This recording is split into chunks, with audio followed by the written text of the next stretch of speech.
වේලාව පාන්දර 1යි කත්නෝරුවේ සිරිදම්ම හාමුදුරුව වැඩමුවා මගේ ස්ටුඩියෝ එකට. තෙරුවන් සරණයි හාමුදුරුවෝ. තෙරුවන් සරණයි. මේ දවස්වල මොකද වෙන්නේ? මේ දවස්වල අතිශය කාර්යබහුලයි. රට වටේම බාරගත් ධර්මදේශනාවලට බොහොම ඕනෑකමින් වඩින අතරේ තමයි මේ ස්ටුඩියෝ එකට ආවේ. සිරස TikTok එකේ වෛරල් යනවා. හාමුදුරුවන්ගේ ලක්ෂ ගාණක් යනවානේ මිලියන ගාණක්. මිලියන ගාණක්. මිලියන 3ක් 4ක් විතර බලනවා. එක පාටම ධර්මය දැන් මිනිසුන්ට යනවා. සෝෂල් මීඩියා හරහා. Social media. TikTok පටන් ගත්ත ගමන් හාමුදුරනේ මුලින්ම පොඩ්ඩක් නටන එක වැඩි වුණා. නැටිල්ල වැඩි වුණා. පොඩ්ඩක් නරක පැත්තට වැඩි වුණා. හැබැයි දැන් TikTok එකේ අපි ධර්ම කරුණු දකිනවා.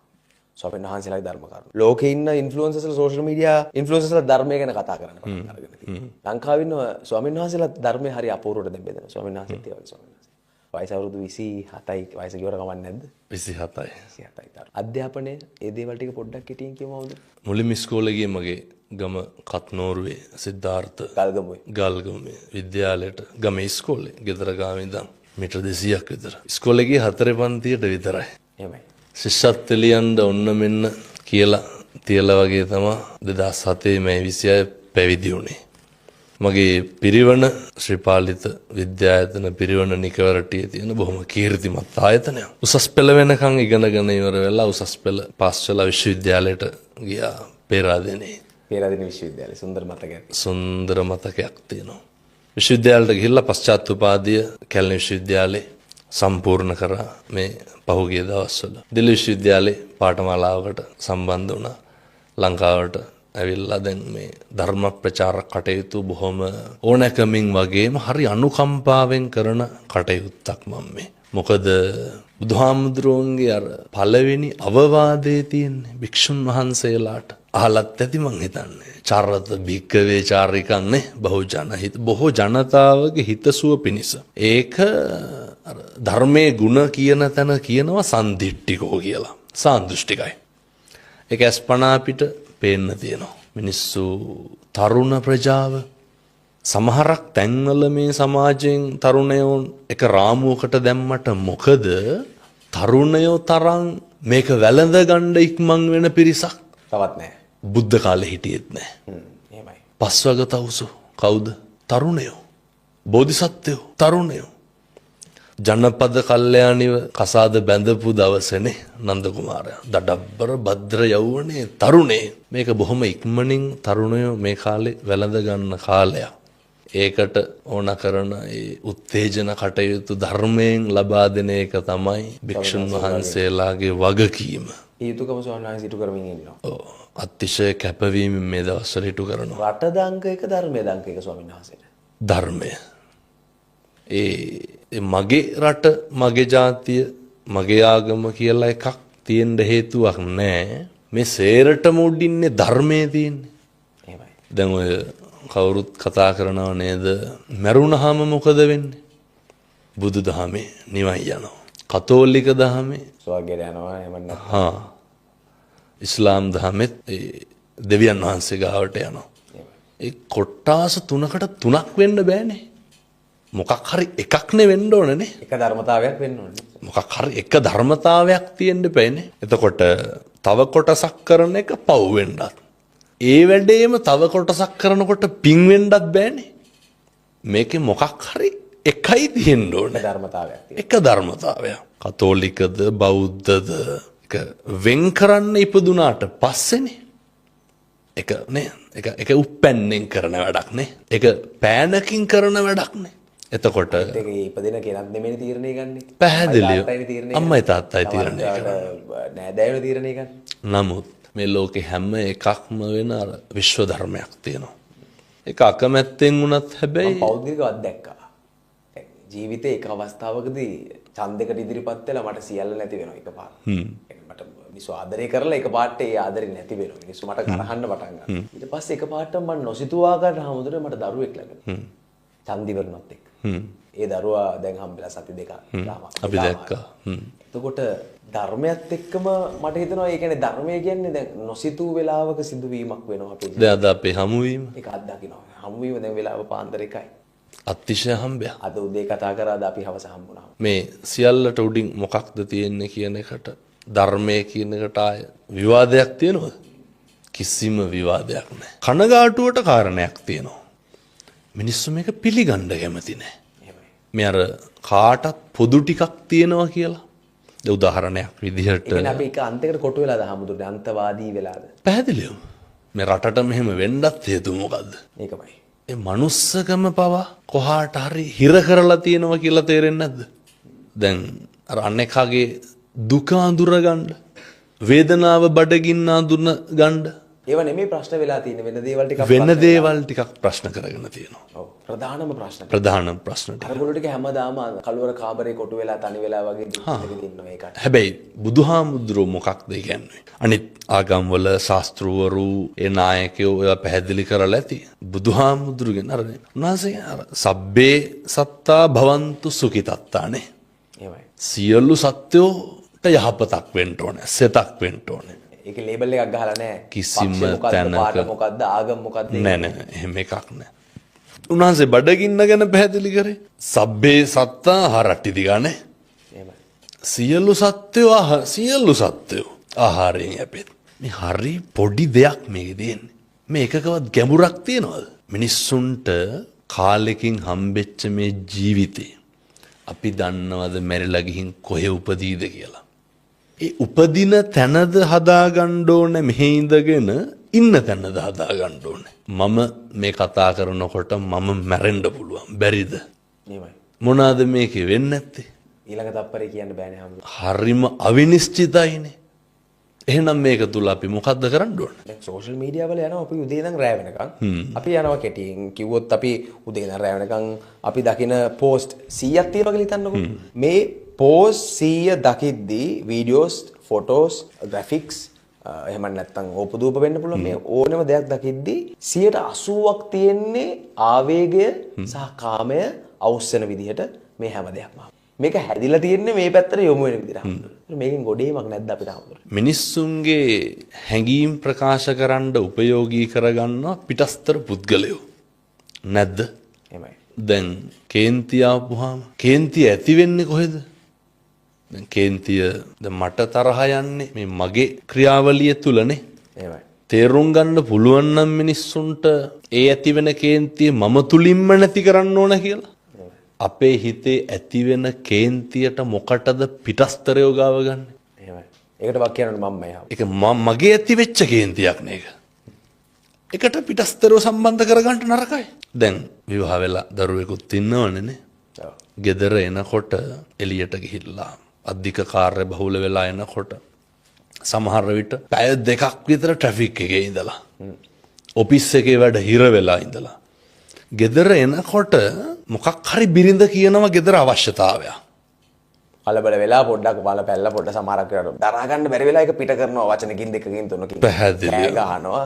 ඒක එතනින් එහාට යන්නත් පුළුවන්, ගේ දෙවනත් වෙන්නත් පුළුවන්, බඩු මුට්ටු එහාට යන්නත් පුළුවන්. ඊට පස්සේ එතනින් එහාට ගිහලා ගෙදරින් යන තත්ත්වයටපත් වෙන්නත් පුළුවන්. අත්දැකීමෙන් ඔය කියන්නේ.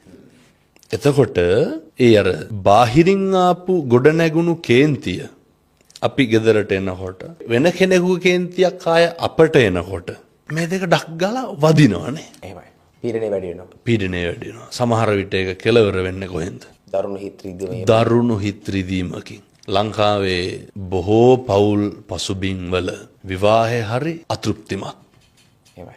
හේතුව එක පිරිමියෙක් ඉන්නවද කාරණා දෙකක් තියෙනවා. එකක් බිරිඳට ස්වාමියා සැකයි. අනිත් එක ස්වාමියාට බිරිඳ සැකයි. එහෙම නැත්නම් ඔය බේබදුකමක්. හැබැයි කමක්. මොකක් හරි මොක්කට හරි අර නැත්නම් අනියම් දෙයක්. ඔව් තාවකාලික සැපයක් වෙනුවෙන් මිනිස්සු සදාකාලික දුකකට අතවනන්න හදනවන්නේ සමහරක් වෙලාවට. අනියම කියලා කියන්නේ ඒකට. ගිනියමක්ම තමයි ඒක. ඒ කාරණා මත තමයි ඔය ප්‍රශ්න ඇති වෙන්නේ. එතකොට වලක්වා ගත යුතුමයි. පැහැදිලිව. වලක්වා නොගත්තොත් එහෙම මරණකම්ම ඉන්නේ කොහෙද මිනිස්සු? ගෙදරනේ. මරණකම්ම ඉන්න කියන්නේ ගෙදර මාලිගාවක් කරගන්න ඕනේ කියලා. අර අහලා තියෙනවද පවුල් පන්සල් වාගේ තියෙන්න ඕනේ. තියෙන්න ඕනේ කියලා. ඒතකොට එතරම් ගිනි ගන්නවා. ගිනි ගන්නවා. හිතට යන්න හිතෙන්නේ නැහැ. හිතෙන්නේ. එහෙමයි. දැන් කේන්ති යන්නේ. මම වාගෙම කෙලින්ම අහන්නේ හොඳේ.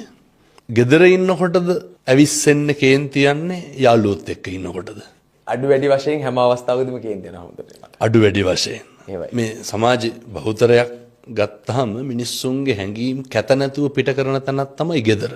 කවුරුත් මොකුත් කියන්න කෙනෙක් නැහැ. මාව ජජ් කරන්න මට කවුරුත් නැහැ. ඒක මගේ. මාව පාලනය කරන්න මට කවුරුත් නැහැ. කවුරුත් මට දඩුවම් කරන්නෙත් නැහැ කියලා හිතලා අපි ගෙදරදී විවෘත වෙනවා හමුදුරනේ. නමුත් මිනිස්සු හික්මෙන්න ඕන කොතනද? වැඩිපුරම ගෙදරදී. තේරුම් ගන්න පුළුවන් නම් හික්මෙන්න ඕන තැන නොහික්මෙනකොට අර ගෙදර පෞල් ජීවිතේ තන්නේ කරම අමුසොහනක් වාගේ වෙනවා. මේ බොහොම ටික කාලෙකින් මම මේක මෙහෙම කියන්න හේතුවක් තියෙනවද? අර මතකද අරනායක සාමසර කන්ද නාය ගියා. 2016 හරි 17 හරි මට දිනේ වර්ෂය මතක නැහැ හරියට.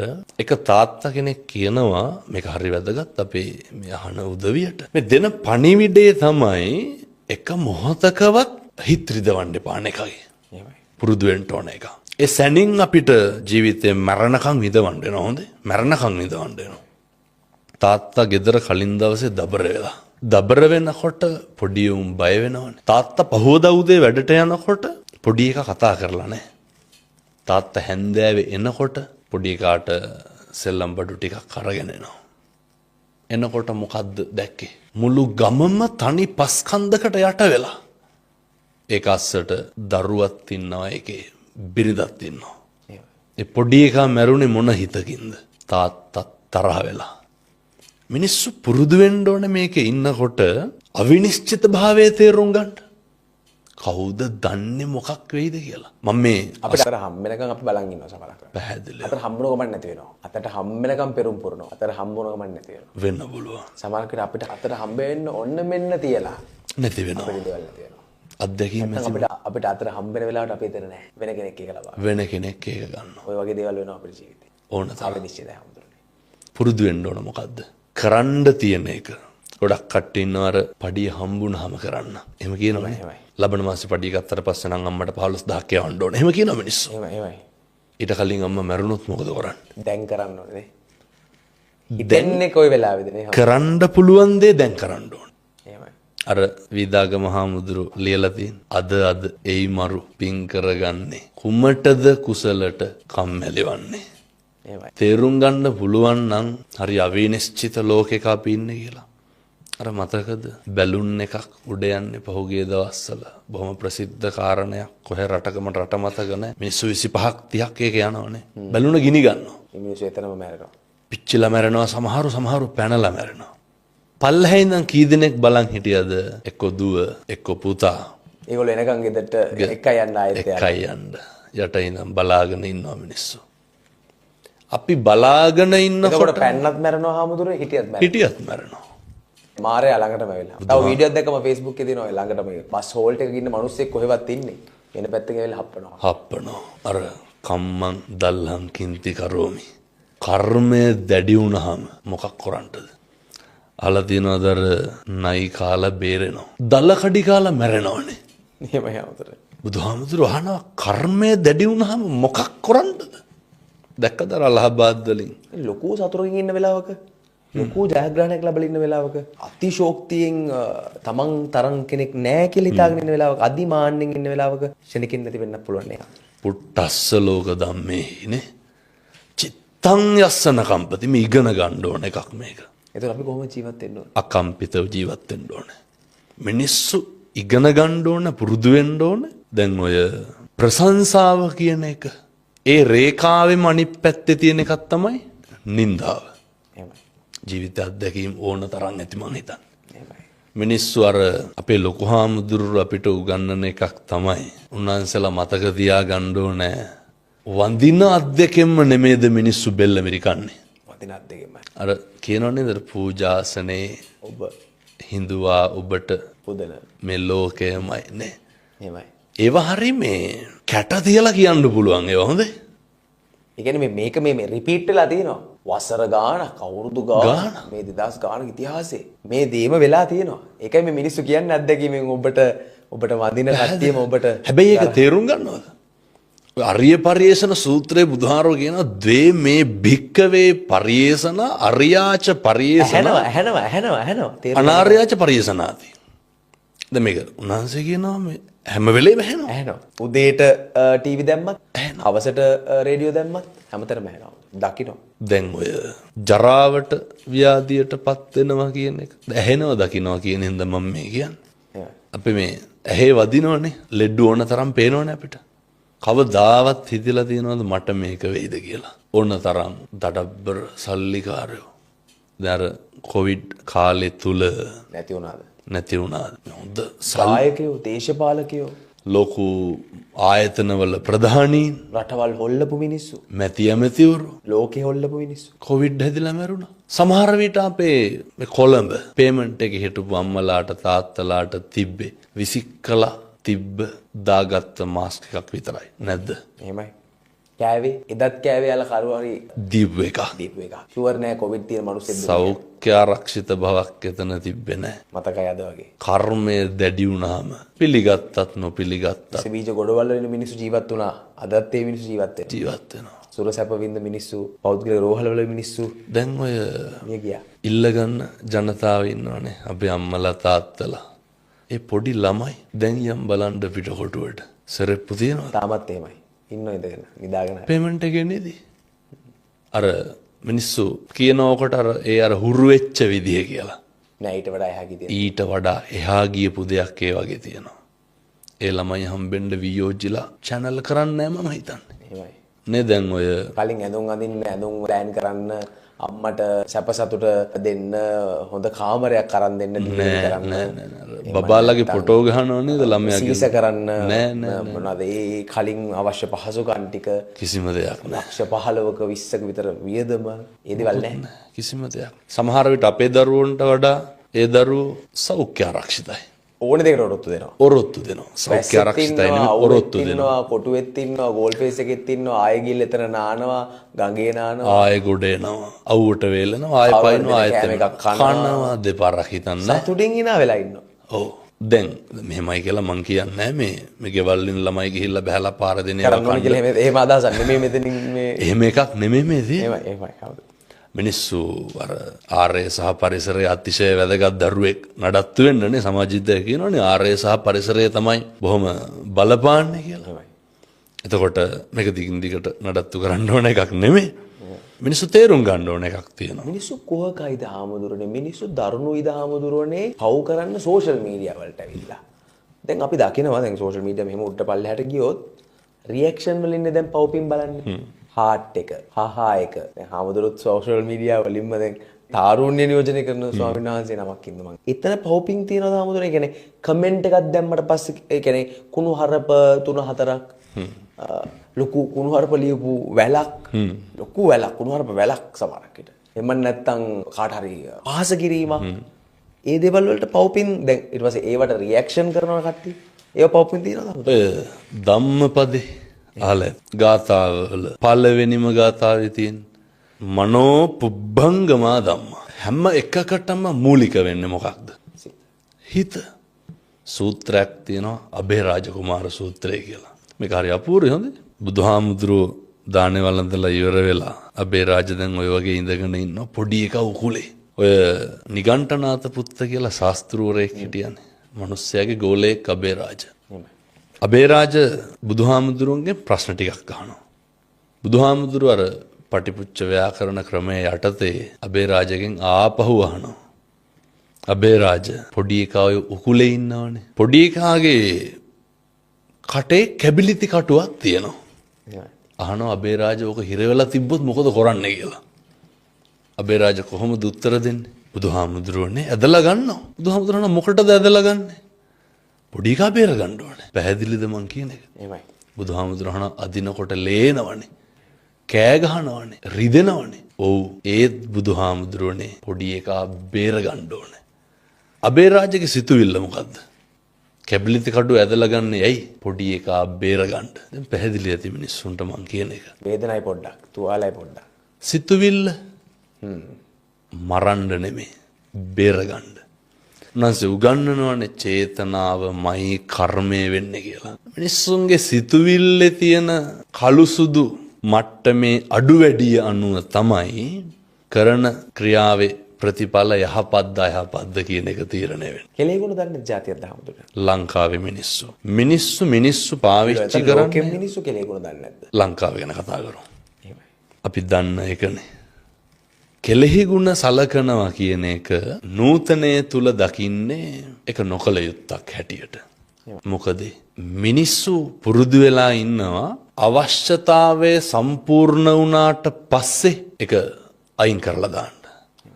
ඒක නොසලකා හරින්න. ඊට පස්සේ මිනිස්සු පුරුදු වෙලා ඉන්නවා. කවුරු හරි අපිට උදව්වක් කරපුවාම අපි හිතමුකෝ දැන් අත්දැකීම් ඇති ඕන තරම් හොඳයි. එහෙමයි.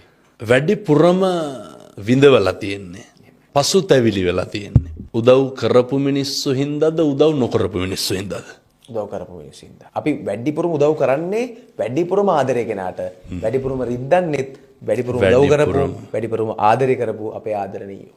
කොහෙද කරන්නේ ආවතුනේ? එයාත් එකයි ජීවත් වෙන්න වෙන්නේ. පවුලට හම්බෙන්නෙත් එයාලා. කෙලෙහි ගුණයක් තියෙන. හැබැයි බුදුහාමුදුරුවෝ අර හිත්පිට නැති බෝධියටනේ. එහෙමයි. බුදු වෙලා පළවෙනි සතියේ බෞද්ධ සාහිත්‍යයේ උගන්වනවා අනිමිස ලෝචන පූජාව. උන්වහන්සේ අපි බුදුහාමුදුරුවෝ දේශනා කරනවා මේ කතඤ්ඤෝ කතවේදී පුද්ගලෝ දුර්ලභෝ ලෝකස්මි. මේ ලෝකේ කෙලෙහි ගුණ දන්න මිනිස්සු හරි දුර්ලභයිලු. ඒකනම් ඇත්ත හොඳේ. අවශ්‍යතාවයේ සම්පූර්ණ වුණාට පස්සේ ආය මිනිස්සු අපි තියාගන්නේ නැහැ. කාර්ය කෙරවෙනතුරු කාගෙත් රැවටිල්ල කියලා දෙයක් තියෙනවා නේ හම්බ. ඔය අපේ ජන කවිය මේවා හොඳට පත්තියන් වෙච්ච මිනිස්සුන්ගේ කටවල් වලින් කියවෙච්චා. බුදුහාමුදුරුවෝ එදා එහෙම කිව්වෙත් එදත් එහෙම ඉඳලා තියෙනවා. අදත් ඉන්නවා. මේක හෙට මීට වඩා වැඩි වෙන්න පුළුවන්. කාලේ හොඳයි. අද වැරදි. ආයෙත් හෙට හොඳ වෙනවා. වෙන්න පුළුවන්. කාලේ හොඳයි. අද වැරදි. ආයෙත් හෙට හොඳ වෙනවා. අවශ්‍යතාවයේ අනුව තමයි මිනිස්සයා හොඳ නරක තීරණය කරන්නේ. අපි අපේ හොඳම යාළුවා අතින් වැරද්දක් වුණාම ඒක වැරද්දක් විදිහට දකිනවද? කිසිසේත්ම නැහැනේ. නැහැ. මගේ එකා කියලානේ කියන්නේ. මගේ එකා කියලානේ කියන්නේ. ඒක ෂේප් හදාගමු කියලා කියන්නේ. ඒක ෂේප් කරලා දානවානේ. මං හරියට නම් කියනකොට සමහරක් වෙලාවට පැහැදිලිවම. දැන් අපි කරන දේවල් වල වරදකාරී භාවයක් අපිට ඇති වෙනවද කවදාවත්? නැහැ. කිසිසේත් නැහැ. දැන් උදාහරණයක්. මොකක් හරි කියනවා මම හරි කියලා කියනවා. අපි යනකොට පාරේ තරුණයෝ දැක්කම කියනවා නේ මේ ගංජාකාරයෝ. එහෙම කියනවනේ. හැබැයි කොල්ලෝ ටිකක් එක්ක අහුවෙලා තව වචනයක් තියෙනවා. භයානක වචනයක්. තොල් දෙක දිහා බල්ලා ඇස් දෙක දිහා බල්ලා කුඩ්ඩෝ කියලා කියනවා. කුඩ්ඩෝ කියලා කියනවා. හරි භයානකයි. හරිම භයානකයි. ඒ ළමයට ඇහුනොත් ඒක ඒ ළමයව කුඩ්ඩෙක් කරවන්න පුළුවන් ආමුදුරට. කොල්ලේ බීඩිය සිගරට් එකක් බියත් මොකද කියන්නේ? කුඩුකාරයෙක් කියලා කියන්නේ. එතකොට අපි කරන දේ කිසි තැනක වැරද්දක් විදිහට නොදකින්න අපි පුරුදු වෙලා තියෙනවා. හැබැයි අනේකා කරන දේ වැරද්දක් විදිහට බොහොම ඉක්මනට අපි දකින්න හුරු වෙලා තියෙනවා. අපි කරන වැරදි වලටද අපි කේන්ති ගන්නෙ අනුන් කරන වැරදි වලටද? අපි අනුන් කරන වැරදි වලට. අපේ වැරදි වලට අපි කවදාවත් කේන්ති ගන්නේ නැහැ. මොකටද අපි ඒව අමතක කරලා දානවා හැමෝටම. ඒව අපි නොඋන ගන්නට ඉන්නවා හැමෝටම. මොකටද අනුන් කරන ඒවට අපි කේන්ති ගන්නෙ? එහෙමයි. කාගේ ආධ්‍යාත්මයේද පිරිහෙන්නේ? මහ දෙයක් ඕනේ. මිනිස්සු ඊර්ෂ්‍යා කරන්නේ කාටද? අපිටද අනුන්ටද? අනුන්ට. මිනිස්සු වෛර කරන්නේ කාටද? අනුන්ට. මිනිස්සු ද්වේෂ කරන්නේ දෙස් දෙවොල් තියන්නේ අනුන්ට. මොකක්ද අපිට කියලා කරගන්නේ? අපි අපිට කරගත්තා නම් අපි පිට වඩා තැනක ආමුදුර. තැනක. මිනිස්සු වැඩිපුරම ගරහන්නේ. මිනිස්සු අපකීර්තියට සහ වැඩිම කාලයක් ගත කරන්නේ. අපි වැඩිපුරම කැමති අපේ ඉන්ද්‍රියන් පිනවන්න අනුන්ගේ කුණුවලට නෙමෙයිද? කෙලෙහි ගුණ නැති මිනිස්සයාට බුද්ධ ධර්මය අනුව භාගතුන් වහන්සේ කිව්ව විදිහට මොකද්ද වෙන්නේ? කෙලෙහි ගුණ නොදන්න මිනිස්සයාට. කෙලෙහි ගුණ නොසලකා හිටපුවාම ජීවිතේ කවදා හරි මිනිස්සයාට අර යථාර්ථයට මුහුණ දෙන්න වෙනවනේ. කෙලෙහි ගුණ සැලකුවා හෝ නොසැලකුවා හෝ මොකද්ද යථාර්ථය? ජරාවට ව්‍යාධියටපත් වුනහම පශ්චත්තාප වීමක් මිනිස්සුන්ට ඇති වෙනවා. අධික කනගාටුවක් මේක හතරහන්දි වළංගු තියනකොට නම් ඇති වෙන එකක් නැහැ. අපිට බලපුලුවන් කාරකම තියනකොට ඇති වෙන එකකුත් නැහැ. සල්ලි මිල මුදල් තියනකොට කොහොමත් මේවත් තේරෙන්නෙත් නැහැ. එහෙමයි. හැබැයි මිනිස්සුන්ට තේරෙනවා ව්‍යාධියටපත් වුනහම, ඔත්පොළ වුනහම, නැති වෙච්ච දවසට. කවුරුත් නැති වෙච්ච දවසට, මට මම විතරයි කියලා දැනෙන දවසට. අර උගන්නනව නේද? අත්තාහි අත්තනෝනත්ති. අපිට අපිවත් නැහැ කියන දවසට තමයි මිනිස්සුන්ට ඕක තේරෙන්නේ. හොඳටම පරක්කුයි. හොඳම දේ තමයි දැම්ම පටන් ගන්න ඕනේ ඊට කලින්. දැම්ම පටන් ගන්න. දැනුත් ප්‍රමාදයි. ගොඩක් ප්‍රමාදයි. දැන් පටන් ගන්න ඕන. කෙලෙහි ගුණ සලකනවා කියලා අපේ ඒවා නැති කරගෙන මේ යට කරගෙන එහෙම අවශ්‍ය නැහැ. කීස් කරන්න බෑ. සමහර මිනිස්සු වචනකින් හරි අපිට උදව් කරලා තියෙනවා. අපි පුරුදු වෙන්න ඕන මොකක් අපේ තියෙන සත්පුරුෂකමට හානියක් නොකරන්න. එහෙමයි. දැන් ඔබතුමාගේ මොකක් හරි තියෙනවනේ සත්පුරුෂකමක්නේ. දැන් මම මෙතෙන්ට ආවට පස්සේ මට කිව්වනේ හාමුදුරුවනේ අපි වැඩසටහන් ටිකක් කරමුනේ. ඒක බොහොම අර අනේකට උදව් කරන ගතිය. එහෙමයි. ඔය බෝධිසත්ව ගුණ හොඳේ. එහෙමයි. ඕක සේරටම පිහිටන්නේ නේ. එහෙමයි. ඒක ඔබතුමාගේ තියෙන සත්පුරුෂකම. ඔබතුමා මට එහෙම උදව්වක් කරාට පස්සේ මම ඒකට උත්තර දෙන්නේ කොහොමද? ඒක හොඳ විදිහටද නරක විදිහටද කියන එක ඒක මම ගාව තියෙන්න ඕන එක. මම හැම තැනම කියන කාරණයක් තමයි මිනිස්සු දෙන්නේ මිනිස්සු ගාව තියෙන ඒවා. සත්පුරුෂකම තියෙන මනුස්සයා මොකද්ද දෙන්නේ? සත්පුරුෂකම. දැන් මම කියන මිනිස්සු දෙන්නේ මිනිස්සු ගාව තියෙන ඒවා කි. සත්පුරුෂකම තියෙන මනුස්සයා සත්පුරුෂකම දෙනවා, කැතකම තියෙන මනුස්සයා කැතකම දෙනවනේ. එහෙමයි. අර වෛර කරන්න අපි බෙදාගන්නේ අපි සතුදේ. සතුදේ. එහෙමයි. දැන් කෙලෙහි ගුණ සලකනවා කියනකොට හොඳ උත්තරයක් තමයි ඒක. උදව් කරන මනුස්සයා උදව් කරේ සත්පුරුෂකම තිබ්බ හින්දානේ. අපිට පුළුවන් ද කෙලෙහි ගුණ බලාපොරොත්තු වෙලා ඒ මනුස්සයා ගාව ඒක තිබ්බේ නැත්නම් මොකද කරන්නේ? ඒකේ මනුස්සයාට පුරුදු නැත්නම් මොකද කරන්නේ? අපි බලාපොරොත්තු නොවී ඉන්න ඕනේ. උදව් කරන්න බලාපොරොත්තු වෙන්න. බලාපොරොත්තු නම් එන්න. මාතා යතා නියම් පුත්තං ආයුසා ඒක පුත්ත මනුරක්කේ. අම්මලා දරුවෝ හදන්නේ ඕනම දෙයක් දරා ගන්න බලාගෙන ඇල්ලතුර ටිකක්වත් බලාගෙන නෙමෙයිනේ. කිරි දෙන්නේ සත්පුරුෂකමට. ඒ දරුවා කලින් බලාගත්තේ සෙනෙහසට. ඒ විදිහට මිනිස්සුන්ට ජීවිතේ ඇස් දෙකෙන් ළමයා දකිද්දී එන සෙනෙහසත් එක්ක ඒ අම්මා දෙන හැඟීම් ලේ කිරි වෙන්නේ කොහොමද? දැන් ඔක අම්මලා කරන මේක ඇදිච්චෙන්ද මම මේක කියලා ඉන්නම් ටිකක්. ඕන තරම් මම මේවා කියලා තියෙනවා. එහෙමයි. ඔය දරුවත් හම්බුණු හින්දා මේක හරි වටිනවා හොඳේ. සමාජයට නැතත් මේක ඔබට හරි වටිනවා. අම්මලාට කරන්න පුළුවන් ලොකු හාස්කමන්නේ ඕකනේ. දැන් මේක කියනකොට මිනිස්සු කියයි ශීර ග්‍රන්ථි තියෙනවානේ. දැන් තනපුඩු ඇතුලේ මොනවද තියෙන්නේ? රතු පාට, සිනි ගඳ ගහන, දුගද හමන ලේ. එහෙමනේ. එහෙමයි. අර 3D animations දාලා තිබ්බා.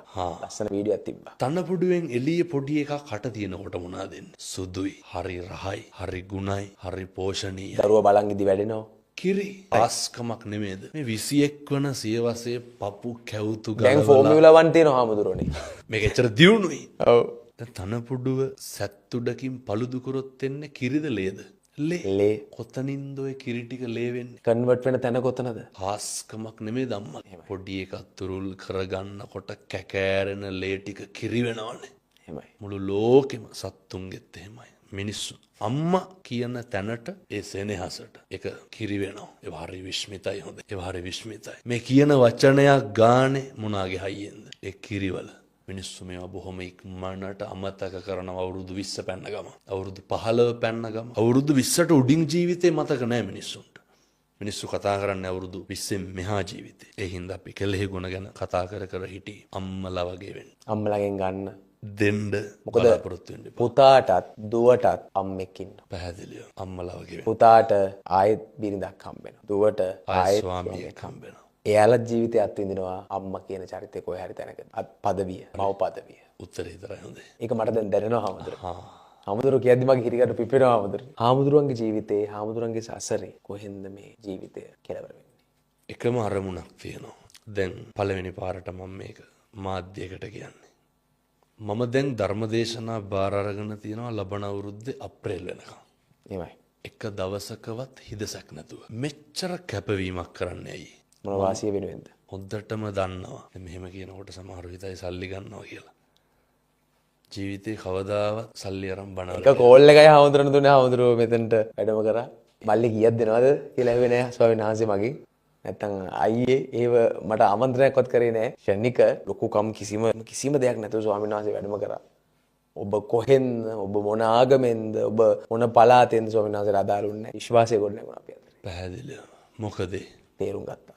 තේරුම් ගත්. එකම බලාපොරොත්තුව කවදනම් අපිට මේ සංසාරය ආය මිනිස්සු වෙලා උපදින්න වෙයිද? උපදින සේරටම කතා කරන්න බෑ, විදින්න බෑ. කවද මට අය මහාන වෙන්න වෙයිද? එහෙමයි. කවද මට අය බණ කියන්න හම්බෙයි. දැන් හම්බෙලා තියෙන එකෙන් මොකද්ද කරන්න ඕනේ? වැඩ ගන්න ඕනේ. මිනිස්සු හැදෙනවා. එහෙමයි. මුස්ලිම් මිනිස්සු බණ අහනවා. ගොඩක් අහනවා. මගේ යාළුවෝ අහනවා. කතෝලික තරුණයෝ පැවිදි වෙන්න අහනවා. ඒ මොකද?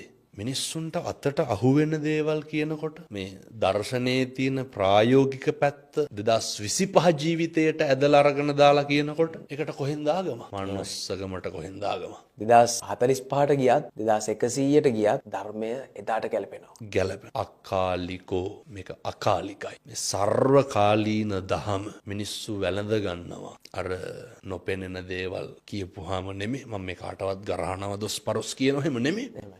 මිනිස්සු යථාර්ථය තේරුම් ගන්නකොට තරුණයෝ දවසට ඇමතුම් කොහොමත් 200කට වැඩියෙන් එනවා. එහෙමයි. ඔය මගේ රියදුරු මහත්තයා ප්‍රසාද් මහත්මයා තමයි සියල්ල කරන්නේ. ධර්මදේශනා බාර රට වටේම යනවා ස්වාමීන් වහන්සේ. රට වටේම යනවා මමත් එක්ක හරි පරිස්සමට එක්කයි යනවා. එතකොට එන ඇමතුම් වලින් වැඩිමනක් එන්නේ මිනිස්සු කතා කරන්නේ තරුණයෝ. මගේ YouTube channel එක කරන තරුණ ඊයේ පෙරේද කිව්වා අර වගේ මොනිටර් වෙනවන්නේ බලන වයස් කාණ්ඩ 182ක් අවුරුදු 35ට අඩු කට්ටිය. 182ක් අවුරුදු 182ක් අවුරුදු 35ට අඩු කට්ටිය. හොඳ ප්‍රවණතාවය ස්වාමීන් වහන්සේ. හොඳ ප්‍රවණතාව. අපි හිතන් හිටියේ මීට අවුරුදු ගානකට කලින් අවුරුදු 50 60 පෙන්නට පස්සේ තමයි ධර්මය මතක් වෙන්නේ කියලා. අවුරුදු 60 පැනපු කිසි කෙනෙක් බණ අහලා නැහැ. තරුණයෝ බණ අහන්නේ ආතල් එකට නෙමෙයි. හැදෙන්න එමයි. හැදෙන්න. තරුණයෝ වාහනේ යනකොට නිකන් බණ දාගෙන යන්න ඇහුවොත් මම අහන්නේ. දුර්වලයි, අඩුපාඩු බහුලයි, අදිස්සි කෝප ගොඩයි, විශ්වාසය කැඩීම් ගොඩයි. හැබැයි ධර්මය ඇහෙද්දී මම නිවෙනවා. හැදෙනවා. මම හැදෙනවා. දැන් මේ වැඩසටහන බලන උදවියට හිතෙයි කමෙන්ට් කරයි මම හාමුදුරුවන්ගේ බණ අහලා හැදුනා. හාමුදුරුවෝ කියන දේ බොහොම පැහැදිලි. ඒකේ ලොකු ගැඹුරක් නෑ. ඒක හරි සරලයි. ස්වාමීන් වහන්සේ මොකද දැනෙන්නේ? එහෙම කියද්දි හිතෙන්නේ. අර සාසනික වගකීම එදා බුදුහාමුදුරුවෝ පවරපු ලොකු මිනිස්සු ඕන තරම් අහනවා ඉඩකඩම් පූජා කරන්න. විදේශ ධර්මදේශනා එමටම ආරාධනා. නමුත් මේ අවුරුද්දට මේ බාර අරගෙන තියෙන ධර්මදේශනත් එක්ක විදේශ ධර්මදේශනා 2-3කට වඩින්න හම්බෙන්නේ නැහැ. හම්බෙන ලාභ ලෝභ අපිව දුර්වල කරන්න පුළුවන් මට්ටමට ලැබෙනවා. අපේ දැන් මේ තියෙන අවංක ගුණය අපි දැන් මේ හිතාගෙන ඉන්න පිරිසිදු හිතක් තියෙනවනේ දැන්. එහෙමයි. ඒක දූෂණය වෙන මට්ටමට ලැබීම් තියෙනවා. එහෙමයි. ඒ කියන්නේ අපි නොමගට අරයන් නොමගට අරයි තමයි හැමදේම සිදු වෙන්නේ. හැමදේම සිදු වෙන්නේ. නමුත් අවදීන් සිටින්න ඕනේ. අවදියෙන් ඉන්න. බුදුහාමුදුරුවෝ උගන්වලා තියෙනවානේ භික්ෂුව ලාභේදී පිරිහෙනවා කියලා. ඒක කලින් දැනගෙන තියෙන හින්දා හරි ලේසි. එහෙමයි. මේකේ තියෙන తాවකාලිකකම අඳුරගන්න හරි පහසුයි. ලොකු සතුටක් තියෙනවා. ඒ සතුට අර පුද්ගලික ජයග්‍රහණයක් විදිහට නෙමෙයි. කවදා හරි ලොකු අරමුණක් බලාපොරොත්තුවක් තියෙනවා ජීවිතේ පැවිද්දට අර්ථයක් සපයන්න. ඒකට අවශ්‍ය හැම සංසිද්ධියක්ම සිදු වේවා. ඒ සිදු වෙන්න ඕනේ දේවල් ටික සිදු වේවා. ස්වාමීන් වහන්සේගේ ඒ අරමුණට යන්න. අප්‍රමාණ පිං. ස්වාමීන් වහන්සේට පිං මෙතනට වැඩියට ඉතින් එහාට ගිහිල්ලා මේ ධර්මයේ ප්‍රචාරය කරන වැඩසටහන මම හිතන්නේ ධර්මය ප්‍රචාරය කරනට වඩා පිනක් නෑ තවත් මේ ලෝකේ. ලොකු පිනක් මේක. ලොකු දානයක්. ලොකු දානයක් ධර්ම දාන. ස්වාමීන් වහන්සේක අපූර්වට හරි අපූර්වට කරනවා. හරි ආකර්ශනීයයි. ධර්මයට කොට දෙනෙක් පෙළඹෙනවා ස්වාමීන් වහන්සේ නිසා. එනවා සරණයි පරිස්සමින් අනුරාධපුරයට දැන් ස්වාමීන් වහන්සේ වැඩම කරනවා කියලා කිව්වා මේ පාන්දර 1:00 2:00 වෙලාව 2:00. තිරුවන් සරණයි හැමෝටම. තෙරුවන් සරණයි. අපි නැවත හමු වෙන කවද්ද? බොහොම ඉක්මනින්.